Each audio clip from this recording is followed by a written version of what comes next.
Olá, muito boa tarde.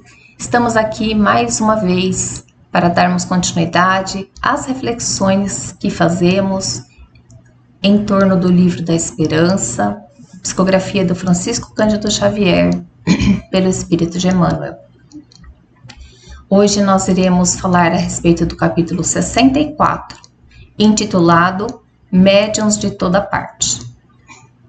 Para poder fazer essas reflexões, Emmanuel utiliza o versículo de João, que está no capítulo 17, versículo 18, que diz: Assim como tu me enviaste ao mundo, também eu os enviei ao mundo. E Emmanuel relaciona com o capítulo 19, item 9 do Evangelho segundo o Espiritismo. A figueira que secou é o símbolo dos que apenas aparentam propensão para o bem, mas que, em realidade, nada de bom produzem. Emmanuel inicia. Os médiuns são intérpretes dos espíritos. Representam para eles os órgãos materiais que lhe transmitem as instruções. Daí serem dotados de faculdades para esse efeito. Nos tempos modernos de renovação social, cabe-lhes missão especialíssima. São árvores destinadas a fornecer alimento espiritual aos seus irmãos. Multiplicam-se em número para que haja alimento farto.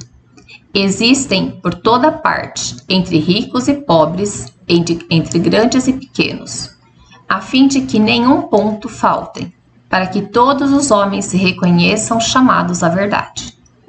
Se, porém, desviam do objetivo providencial a preciosa faculdade que lhes foi concedida, se a empregam em coisas fúteis ou prejudiciais, se a colocam em serviço dos interesses mundanos, se, ao invés de frutos sazonados, dão maus frutos, se recusam a utilizá-las em benefício dos outros, ou se nenhum proveito tiram dela no sentido de se aperfeiçoarem, são comparáveis à figueira estéril. Vou fazer uma pausa para que a gente possa refletir. Então, ele vem falar neste capítulo a respeito dos médiuns. Nós precisamos lembrar que os médiuns, eles são intérpretes dos espíritos. Ou seja, é como quando nós visitamos um país estrangeiro ou quando tem alguém que vem de outro país, nós contratamos uma pessoa para ser intérprete daquela pessoa.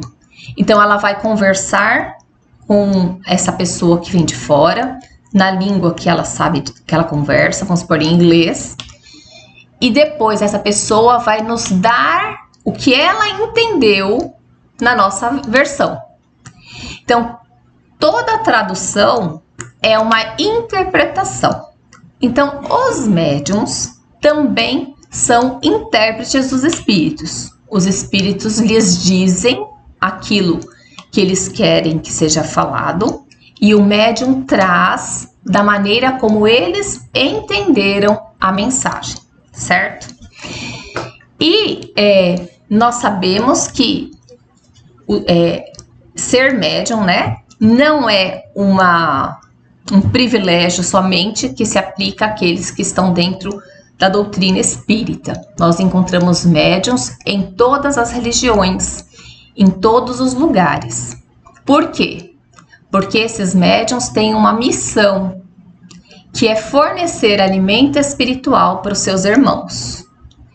Então, eles estão em toda parte, Emmanuel nos diz, para que haja alimento farto, ou seja, para que não falte alimento espiritual para ninguém. Então, nós vamos encontrar pessoas médiuns, tanto entre ricos como entre pobres, entre grandes, entre pequenos, em todas as camadas sociais, em todos os contextos religiosos, para que todos tenham essa condição de serem auxiliados. Agora, o uso que o médium faz das faculdades que lhe foi dada, aí já é responsabilidade dele.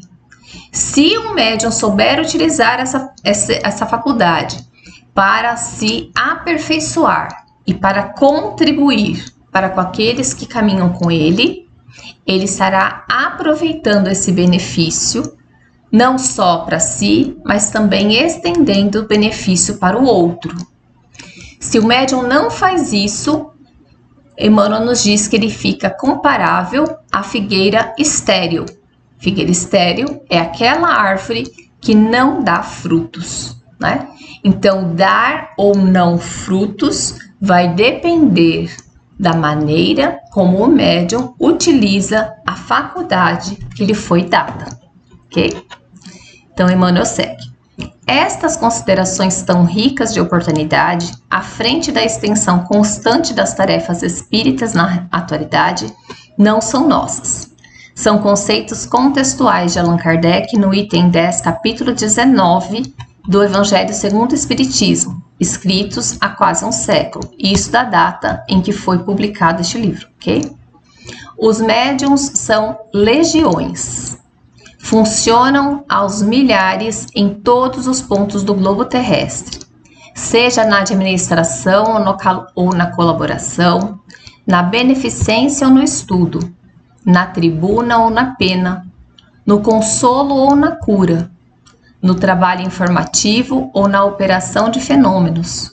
Todos são convocados a servir com sinceridade e desinteresse na construção do bem, com base no burilamento de si próprios. Acima de todos, representando a escola sábia e imaculada, que não pode responsabilizar-se pelos erros ou defecções dos alunos, brilha a doutrina espírita, na condição de evangelho redivivo, traçando orientação clara e segura. Fácil concluir desse modo que situar a mediunidade na formação do bem de todos ou gastar-lhe os talentos em movimentações infelizes é escolha de cada um. Então, Emmanuel vai concluindo aqui com a fala de Allan Kardec, né? Que os médiuns são legiões. Legiões, né? São multidões, né? Representam muitos, né? Quando tem aquela passagem do Evangelho que Jesus conversa com os espíritos que estão atormentando um garoto, se eu não me engano, ele fala: o meu nome é Legião, ou seja, somos muitos, né? Então, aqueles que vêm com essa faculdade, eles têm a oportunidade de reverterem esse dom que eles recebem, né? Para contribuir de alguma forma na construção do bem, né? Na construção do bem da nossa sociedade e o auxílio de todos. Mas a doutrina espírita não é responsável pelo mau uso que se faz da mediunidade, porque cada um tem o livre-arbítrio e aí escolhe como deseja utilizar essa faculdade, né? Então, aqueles que têm essa faculdade, eles têm uma missão, e se eles vão utilizar isso de uma forma positiva ou não, isso diz respeito somente a eles mesmos, né? Porque é uma oportunidade que Deus dá àqueles que têm essa condição de médium, de contribuir com a transformação do nosso mundo. Então, que possamos refletir em torno do nosso papel, porque médium, segundo está lá no livro dos médiuns, somos todos nós. O que nos difere um dos outros é que alguns têm essa faculdade mais apurada, mas todos somos capazes de receber uma orientação daqueles que nos acompanham e que nos orientam, os nossos amigos espirituais ou nossos anjos protetores. Uma excelente semana a todos e até a próxima.